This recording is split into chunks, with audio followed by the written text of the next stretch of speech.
Hello, how are you doing? My name is Otto and welcome back to the channel.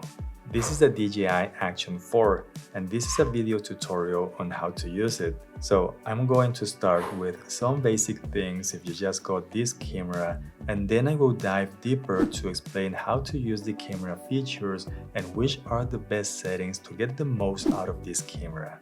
The first thing you want to do after you take everything out from the box is to open this door on the right side of the camera by pushing this button and sliding the door upwards. Pull the door like this, and this is where you need to insert the battery.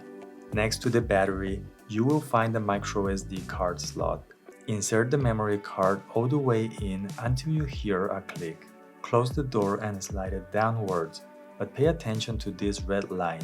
If you see it, it means that the door is not correctly closed.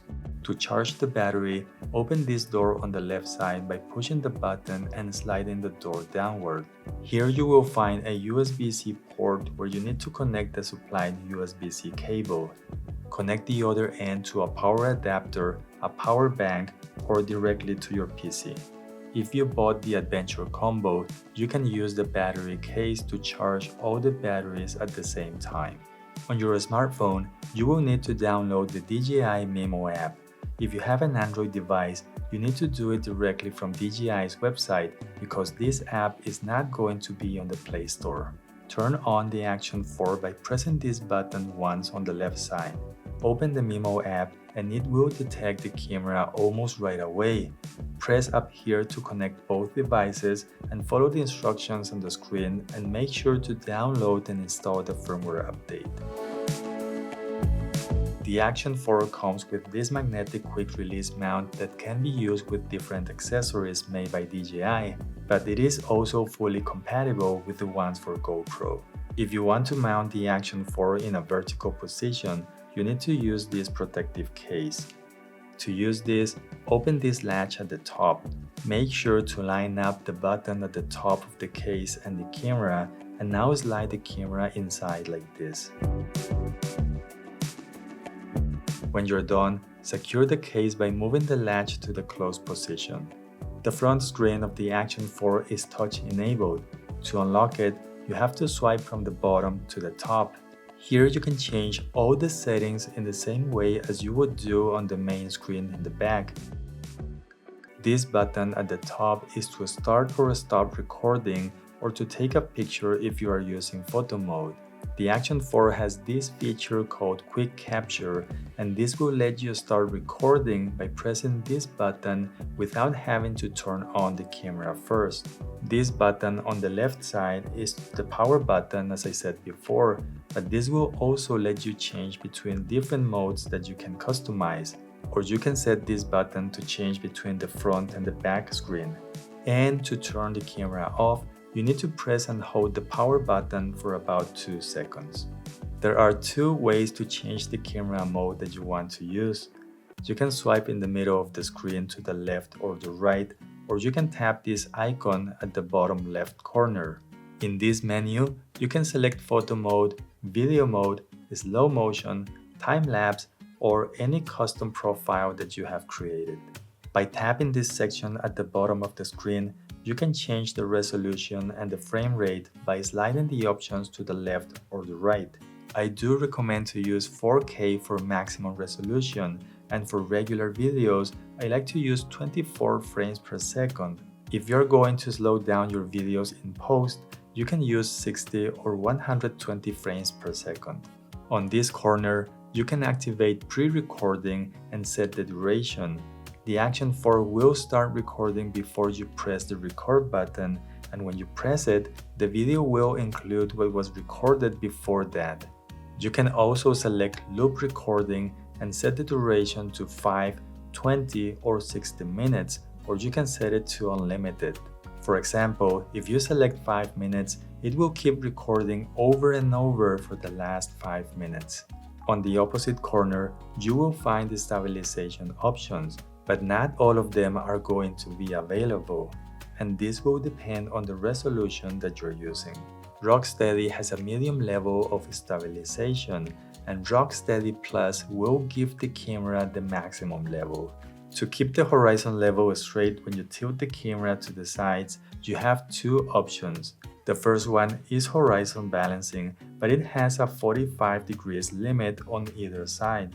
The second option is horizon steady, and this will work even if you rotate the camera 360 degrees, but you can only select this at 2.7K or lower.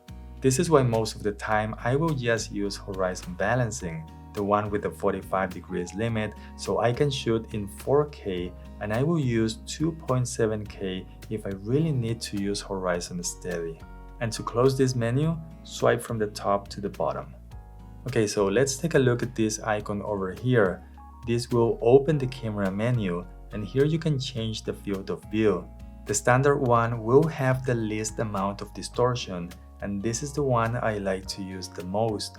But if you want to use an ultra-wide field of view, you need to select a resolution of 1080p or use a 4:3 aspect ratio if you want to use 2.7 or 4K.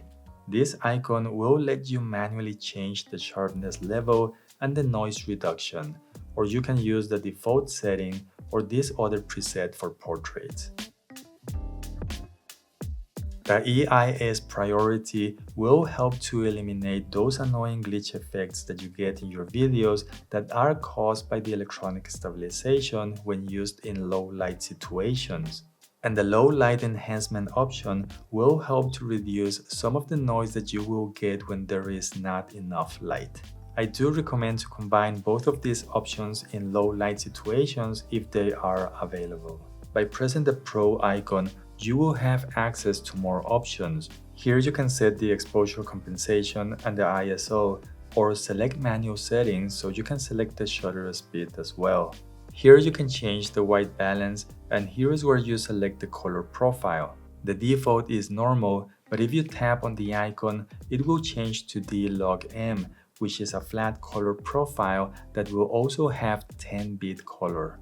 I highly recommend to use D-Log-M, but keep in mind that you will have to color grade your videos in post. So if you're not going to do that, the normal color profile will be fine. The microphone icon will let you set the channel to a stereo or mono, and here you can activate the wind noise reduction as well. To exit this menu, just tap on the left side of the screen. On this corner, you will find the battery level. You can tap on it to have the actual percentage displayed for a few seconds. If you press and hold this icon here, it will open this wheel that will let you zoom in or out. Bear in mind that this is a digital zoom, so it might be useful sometimes, but it's not the greatest. Here on the left side, this icon will let you access the videos or pictures inside the memory card. Here you can play your videos and delete them if you want to. Swiping from the top to the bottom will allow you to access this quick menu. The first icon will let you save a custom profile with the current settings that you have on the Action 4. Remember that this profile will show up on the camera mode menu for easy access, and you can go back to the options and add more profiles or delete the ones that you don't need. I do recommend to only create a few profiles with the camera settings that you will use the most. For example, it is very useful for me to have one profile at 24 frames per second and the other one at 60 or 120 frames per second for slow motion. The quick switch option will let you customize what the button on the left side will do when you press it. I like to use this to quickly change between the back and the front screen, but you can select your favorite camera modes, and up here you can turn on or off a voice prompt. Let me show you how it sounds like. Screen switch. Screen switch. Okay, so this next icon will control the brightness of the screen. I like to set this to about 30% to save battery life. The next icon will go into the Action 4 settings, but I will come back to this one in a minute. This icon here will let you lock the menu in position, and if you unlock the orientation, the menu will rotate with the camera. This here is very straightforward. It will lock the screen, and this will enable or disable voice commands.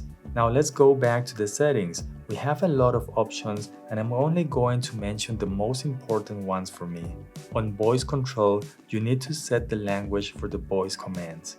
And just below the language, you can take a look at the different commands that you can use. Here you can set the time for the screen to turn off when the Action 4 is recording. A quick note about this, you can actually change that timer when you're shooting by swiping from the top to the bottom. You will get this menu and here you can change the time. On the settings, you can also set the timer for the camera to power off by itself if you're not using it. Over here we have horizon calibration, and this is something that I recommend to use from time to time just to avoid having a surprise after coming back from a weekend trip. And with this option down here, you can format your microSD card. It is a good idea to do this if you're using it for the first time on the Action 4.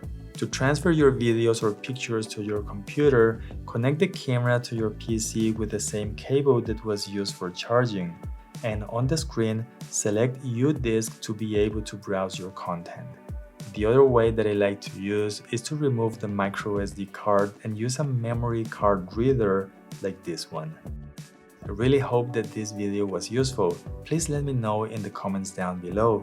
I hope you're having an amazing day and I hope to see you all in the next video. Bye.